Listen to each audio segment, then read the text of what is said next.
तो नमाज अदा करने के बाद अब दोबारा ये महफिल शुरू हुई है। सरकार दो आलम सल्लल्लाहु ताला अलैहि वसल्लम के मुँह मुबारक का जब गुसल शरीफ किया जाता है आब ज़मज़म से, तो जो जिस तरह भी होगा हमने LED बाहर इसलिए लगाई है कि हमारा कमरा छोटा है। अब इस कमरे के अंदर नात ख़ां हज़रात और हमारे अल्लामा साहब और वो लोग जो ज़रूरी हैं वो यहाँ पर इस कमरे में मौजूद हैं।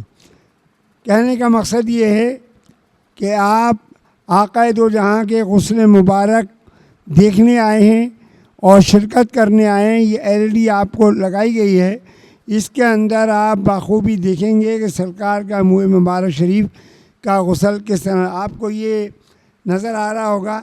इसके अंदर पानी से यानी आब ज़मज़म से गुस्ल करेंगे। आब ज़मज़म ये रखा है और तरीक़ाकार है। थोड़ा सा आप यहाँ पर इंतज़ार फरमाएंगे क्योंकि मुँह मुबारक शरीफ के बारे में मैं कुछ बताऊँगा और उसके बाद अल्लामा साहब ज़्यादा से ज़्यादा 5-10 मिनट कुछ ज़रूरी बयान फरमाएंगे और उसके बाद इंशाअल्लाह मुँह मुबारक शरीफ का गुस्ल कर दिया जाएगा। मुँह मुबारक शरीफ के बारे में बताना ये ज़रूरी है कि जो लोग पहली मर्तबा यहाँ पर इस वक्त मौजूद हैं तो वो मुख्तलिफ़ किस्म के सवालात करते हैं और वो सवाल ये करते हैं कि आज 1400 साल हो गई और आपके पास ये मुँह मुबारक कैसे आया, कहाँ से आया, किस तरह मिला और जगह जगह ये मुँह मुबारक अब मज़ीद होते जा रहे हैं, इसकी क्या वजह है। देखिए, हम नबी आखिरुज़्ज़मां के साथ हयातुन नबी मानते हैं। आपके मुँह मुबारक की शाखें निकलती हैं और वो बढ़ती हैं। हमारे यहाँ जब मुँह मुबारक शरीफ हमें मिला तो एक मुँह मुबारक था, आज उसके अंदर काफ़ी शाखें हैं और वो इतनी छोटी हैं जो नज़र बहुत कम आती हैं।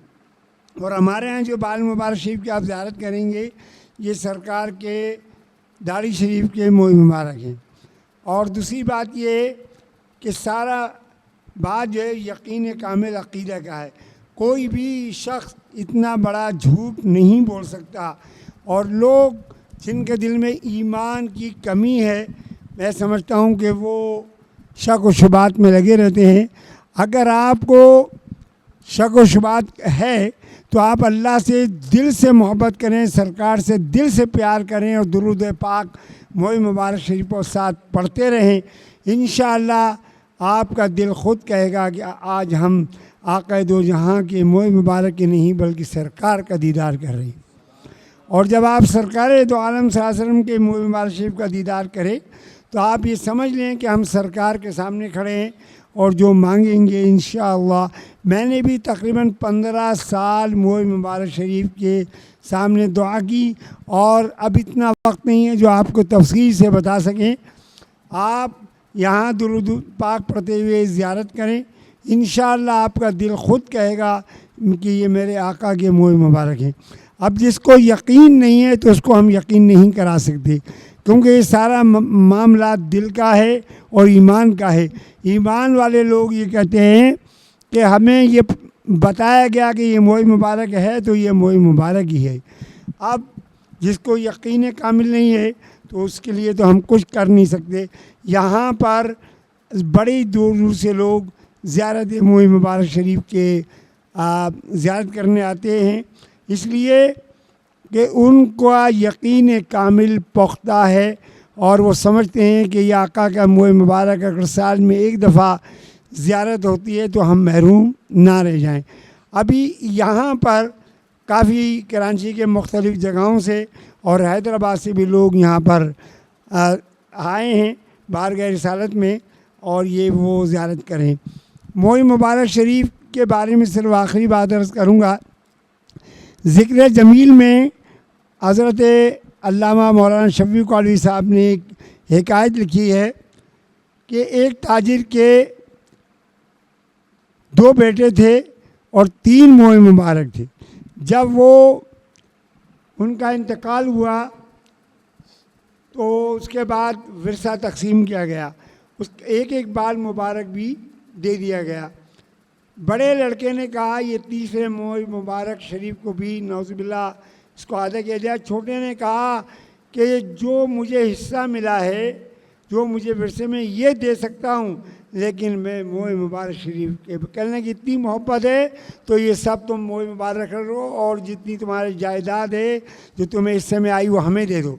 बड़े बेटे ने वो ले लिया है और छोटे बेटे ने मोई मुबारक शरीफ को ताज़ीम तकरीम की और लोगों को ज़ियारत कराई। अल्लामा क़ादरी साहब हवाले से लिखते हैं ज़िक्र जमील में कि जब वो छोटे लड़के का इंतकाल हो गया जो मोई मुबारक शरीफ का अदब एहतराम करता था, उस वक्त एक अल्लाह के वली मौजूद थे। उनको सरकार सल्लल्लाहु अलैहि वसल्लम ने ख्वाब में बताया कि इस छोटे बेटे यानी ताजिर के छोटे बेटे के कब्र पे जो जाएगा, जो दुआ मांगेगा वो दुआ कबूल होगी। और मैं ये अर्ज़ करूँगा कि हम और आप बहुत खुश नसीब हैं कि सरकार दो आलम सल्लल्लाहु ताला अलैहि वसल्लम के मोई मुबारक शरीफ के पास यहाँ हाजिर हैं। इसके अंदर अभी हम मोई मुबारक शरीफ लाएंगे इंशाअल्लाह। बस थोड़ा सा आप बयान फरमाएंगे ये और फिर इंशाअल्लाह करेंगे। एक बात जो मेरे दिल और दिमाग में खटक रही है वो मैं ज़रूर कहूँगा और मैं बहुत परेशान हूँ। वो लोग जिनको महफ़िल मीलाद से बड़ी और वो मोबाइलों में अल्लाह जाने क्या क्या बातें लिख रहे हैं, एक दफ़ा दिल से आक़ा दो जहाँ की महफ़िल में वो लोग बैठ जाएं, इंशाअल्लाह उनको ख़ुद महसूस होगा जैसे गर्मी महसूस होती है, दर्द अगर कहीं हो जाए वो महसूस होता है। तो मैं कहता हूँ कि अगर वो दिल से महफ़िल मिलाद बैठे उनको ये महसूस होगा कि इस महफ़िल में फ़रिश्ते आए और मेरे आका तशरीफ़ लाए। अल्लाह तबारक बस यही जवाब दूँगा उनका जिसका मैंने मोबाइल में अजीब मैं ज़िक्र भी नहीं करना चाहता कि वो क्या लिखा था, वो क्या बताया था, लेकिन मैं इतना ज़रूर कहूँगा कि वो लोग जो महफ़िल मीलाद में नहीं बैठते हैं वो ये समझ कर बैठें कि आज नबी आखिरुज़्ज़मा और हयातुन नबी की हम महफ़िल में बैठें और दिल से सनाखानी सुने, इंशाअल्लाह उनका दिल कह उठेगा कि ये महफ़िल पाक से हम इतना अर्सा महरूम रहे। इंशाअल्लाह यहाँ जो आया है वो खाली नहीं जाएगा। अल्लाह तबारक व तआला हमें मोई मुबारक शरीफ का अदब एहतराम और महफ़िल पाक में शिरकत करके हमारी बारगाह रिसालत में कबूल हो। अल्लाह तबारक व तआला हम सब की दुआओं को शुक्र कबूलियत से फरमाए, आमीन। अब अल्लामा साहब से मैं खिदमत में अर्ज़ करूँगा कि मुख्तसर बयान करें, फिर उसके बाद इंशाअल्लाह गुस्ल में मुबारक।